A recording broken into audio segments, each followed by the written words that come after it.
Morning students, today we will start with the third chapter of our syllabus, human reproduction. This is a very important chapter from board's point of view. This is a lengthy chapter, so we'll divide the chapter into three portions. In the first lecture, we will discuss about the male reproduction. Okay? But before starting that, I would like to brief you about the phases of physiology of reproduction. Now see, how the reproduction is taking place, this entire journey, right from the gamete formation till parturition, we will learn in this particular chapter. So you all know what is gamete formation, gametogenesis. It is of two types, spermatogenesis and oogenesis. If it is a male, we will call it as spermatogenesis because sperms are being formed. And if it is a female, ova are being formed, so it is called as oogenesis. So once sperm and ova are formed, they need to be fertilized together. But for fertilization, it is very essential to transfer that sperm to the female body. Now since sperm are mobile and ova are immobile, the sperm needs to be taken to the female body by a physical process called as intercourse. And during that process, insemination or ejaculation of semen takes place, where the male ejaculates the semen into the female body. That semen contains sperms. Now these sperms move to the fallopian tube and ova is already waiting there. So they both fertilize. This fertilization is taking place in the fallopian tube. Now this fertilization is having three phases again. One is plasmogamy, karyogamy and amphimixis. Now understand the terms plasmogamy. Plasmogamy means when the plasma membrane of the sperm and ova fuses together. Because fertilization, we know that the two things are getting fused together. So it starts with the plasma membrane. This is called as plasmogamy. Then fusion of the nucleus, it is called as karyogamy. And fusion of the chromosome is called as amphimixis. So once fertilization takes place, a zygote is formed. That zygote starts undergoing mitotic division. Okay, and this is very rapid. These divisions are called as cleavage, and here a blastula and then finally a gastrula is formed. So once a blastula is formed, it moves down to the uterus, and you already know that uterus prepares itself for the implantation of zygote every month. So the uterus is already prepared with a thick endometrial lining. Now this blastula gets embedded, and this process is called as implantation. So once the blastula gets embedded in the uterus, in the endometrial lining of the uterus, this process is called as implantation. Now there is a formation of a intimate mechanical and physiological connection between the zygote and the mother's body with the help of a placenta. So placenta is a tissue, is a maternal tissue and the fetal tissue. They both get connected through it, where the respiration, the nutrition, the excretion and all these processes are facilitated. Now after placentation, an important event called as gastrulation takes place, where the blastocyst is changed into a gastrular larva. Now here a very important process takes place where the formation of three primary germ layer takes place. That means ectoderm, endoderm and mesoderms are formed. Now these three primordial germ layers are destined to form the organs of the embryo. So this movement of these three primary germ layers is known as morphogenetic movement, and it is taking place in the gastrulation. So once gastrulation takes place, the most important event called as organogenesis starts, where the organ system starts taking place.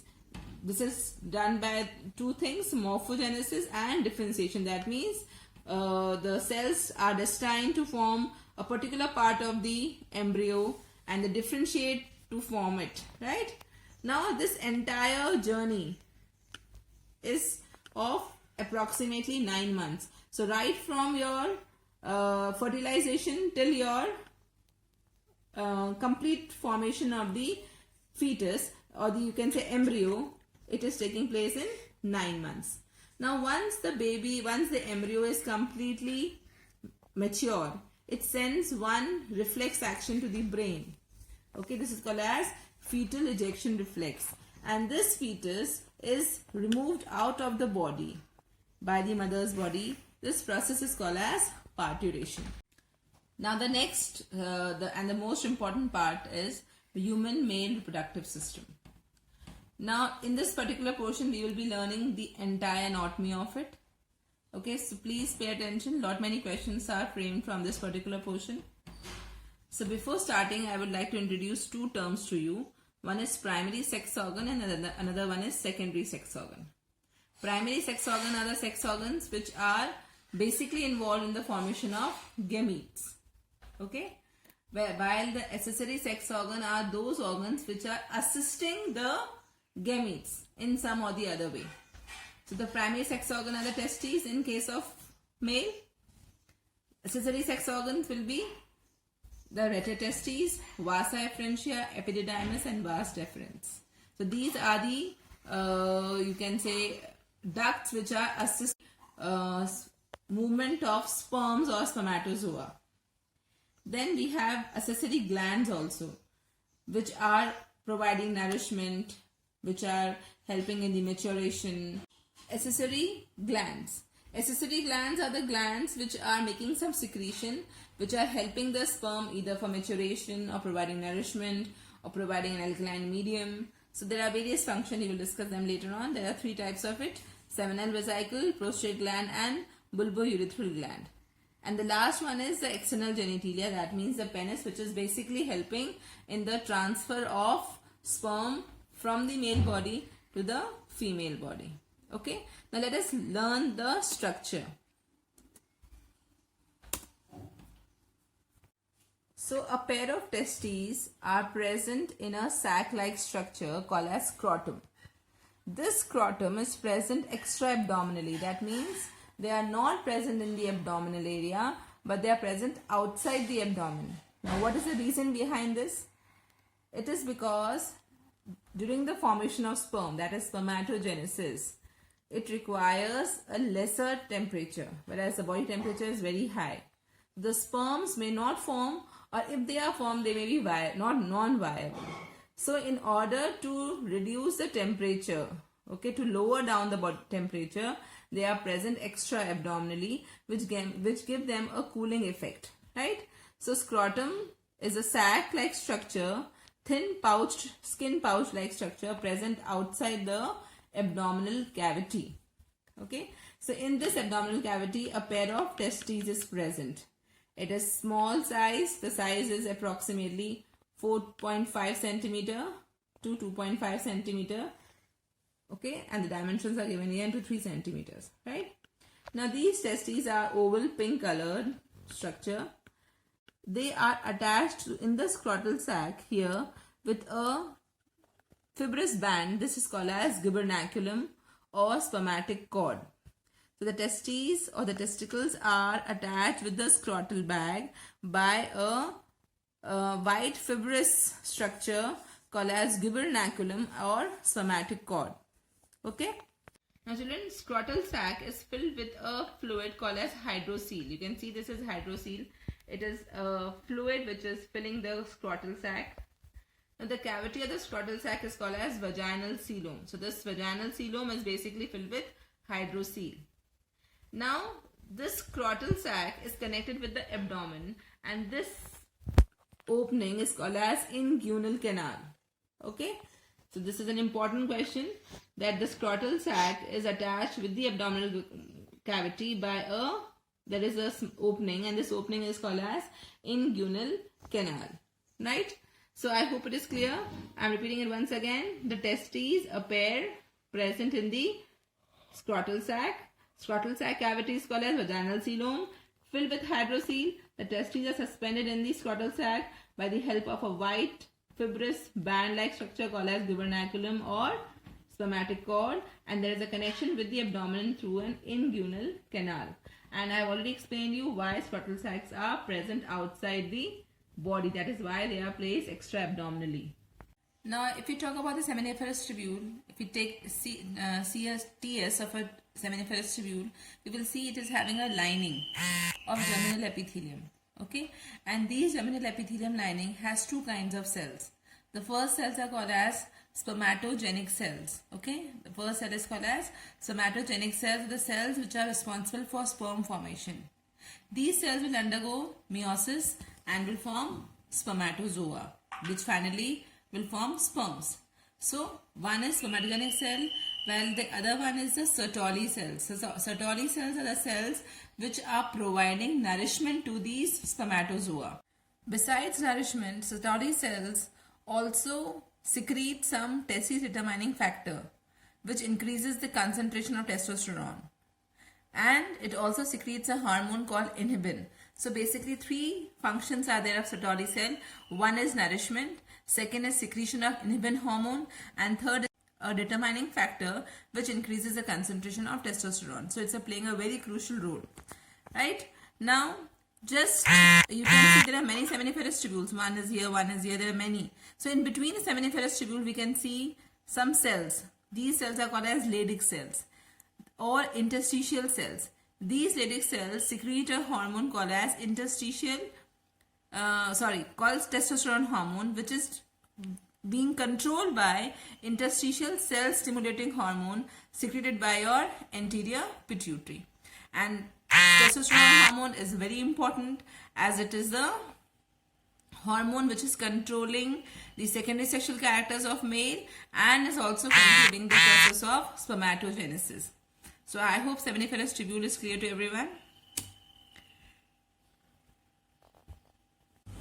Now all the retitestes opens into the epididymis. Epididymis is a highly long coil tubule like structure made up of 6 meters, right? It is divided into 3 parts. One is the head, also called as caput or globus major. The second one is body, also called as normal, or the you can say it corpus epididymis, and the third one is tail or cauda, also called as globus minor. So majoritively the function of these epididymis is to store the sperms for 8 to 24 hours, provide nutrition and physiological maturation of these sperms, right?